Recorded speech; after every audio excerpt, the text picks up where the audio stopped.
Good morning. Welcome back to Open Hand Farm. As you can tell, I'm out in the garden today. I've seen several videos on YouTube about squash bugs and about squash vine borers. Some people say they're the same thing or end up with the same results. So I wanted to show you what each one does and identify each bug that is the culprit of the damage they each do. So, first of all, I have to tell you, this trellis that I'm standing in front of usually is covered in squash. It might have squash bugs on it, it might look a little droopy in areas, but I have had lots of really good squash here. This year, there's nothing. I've had to pull squash, I have replanted squash, I've pulled squash, I've replanted squash, and most of it was due to the squash vine borer this year. So we're gonna figure out which is which and what they do. I've also learned this year that squash vine borers and squash bugs have no respect for companion planting.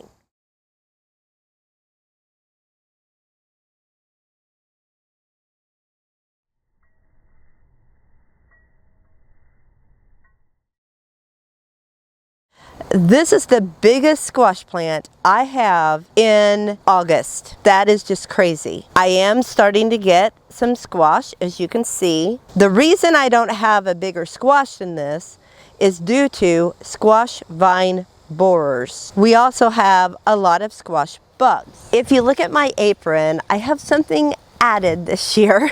My son kind of made fun of me, but this has been my secret weapon for squash bugs. I just pull some off, and I do quite a bit because I can use it, fold edges over, use it again. But I put it in my hand like this so that I'm ready for action before I even touch the plant. You've seen squash bug eggs, the little copper cluster that's on usually the underneath side of the leaf. Touch them with this tape and it pulls them right off. That's awesome. But even better, if you miss some of those eggs and they hatch, then there's a swarm of little gray specks with black legs. You can pick all of them up also, which means there's no adult squash bugs in the future. So let's see what we can find this morning. Just a reminder, these are squash bugs, not squash vine borers. I'm going to start looking under this leaf gently and work my way around to look for squash bugs or eggs. And I have my tape ready. I'm trying to get what I do see here. Okay, so this is a squash bug. There was another one and they were mating. So you can also pick up the bugs. That one's not sticking very well. And then I just fold the tape over and I say goodbye bugs. Then I'll just turn this around so I have my sticky side out. And now we're gonna look for the small bugs or eggs. I saw some little bugs there, just one, which means one of these might have more under it. Nothing there. You want to be gentle. You don't want to scare them off before you get a chance to tape them off. Okay, let's look here. They're usually right there. And you just throw your tape on them, and there they are. They're not liking it. I did drop maybe one or two, but that's the ideal way. Then I just squash them all up, and these are squash bug eggs. So I'm just going to use my tape and go in and lift them off. I know some people just scratch them off and kill them, but I'm always afraid I'm going to drop some and miss them. And I also usually tear up my leaf getting them off. I'll show you if I find anything. This is my daily routine. They don't usually end up on these new leaves, but I check periodically anyway. So far, so good. So this is my morning routine, like I said, every morning. I also do it to my pumpkins, which there's a lot more of.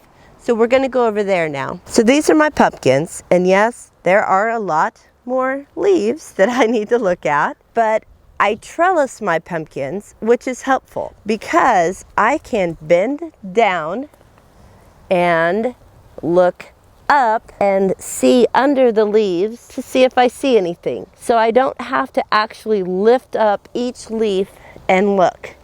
Also, because they are in the sun, you can see the shadow of the eggs if they are on the leaves. I see a squash bug up there peeking his head over. It's just one. He's not mating, but I'm gonna try to get him. Got him.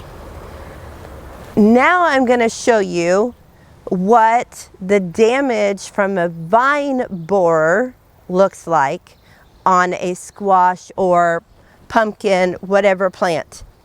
Now luckily, this plant is one that is resistant to the vine borer, and it hasn't died off, even though it definitely has been attacked. So if you look down here, this is what you'll see, and this is actually still wet, which means the vine borer is in there right now. And this is also evidence of a new vine borer. It's chewing up the inside of the vine. So you can actually cut this open and find the vine borer. I don't do that. I just stick my knife in and I hope that I have killed it. And that's what I have done in several of these pumpkins, because they seem to do a really good job. I'm seeing lots of little spaces that are new chewed areas. So they're just going to town right now. And like I said, that's what I have lost all of my pumpkins and squash to so far this year. It's a little white worm that gets in there. What you can do at this point is cover this all with soil, and that will help regenerate the rooting of the vine. But you can see here that I've had some vine borers, and this plant has survived nicely through it. So you want to look for a plant that is resistant to vine borers and squash bugs if you can. My solution to pulling my squash this year has been to plant green beans, which I have done in the past within my rabbit fence area. The rabbits really like my green beans. So you might be wondering what I'm going to do this year when it comes to squash and pumpkins. Well, I have done some research and I'm going to try 3 different things that are supposed to work for the squash bug and the squash vine borer.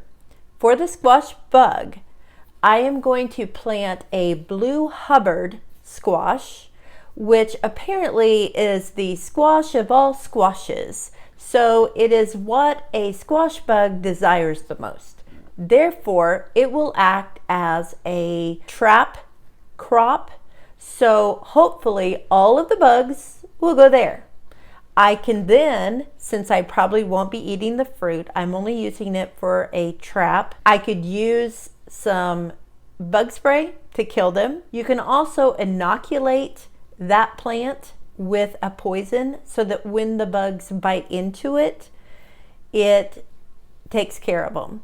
The problem is I have chickens in my yard, and if they get out and go eat that plant, then they're eating poison also. So I'm more than likely not going to use any poisons, but just see if the squash bug really likes that plant the most. My other plan for squash bugs is I'm going to put some black ground cover down and make holes in that to plant my squash in, and not put any wood chips around them, so that there's really nothing for the squash bugs to hide in. Now, I've also researched some different varieties of squash that are more resistant to the squash vine borer. So I bought some of those squashes.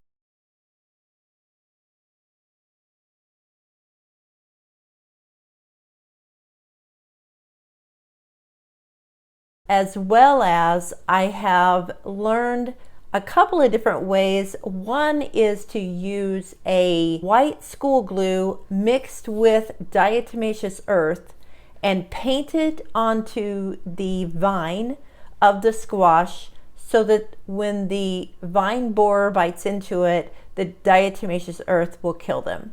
Now again, that includes using a school glue. I don't know if I want to do that in case my chickens start picking at it.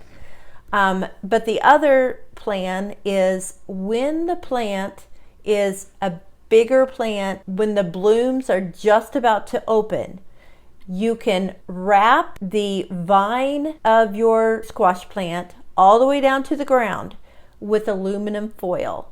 And that will keep the squash vine borer from laying its eggs on the stem of your plant. Now, will these work? I don't know.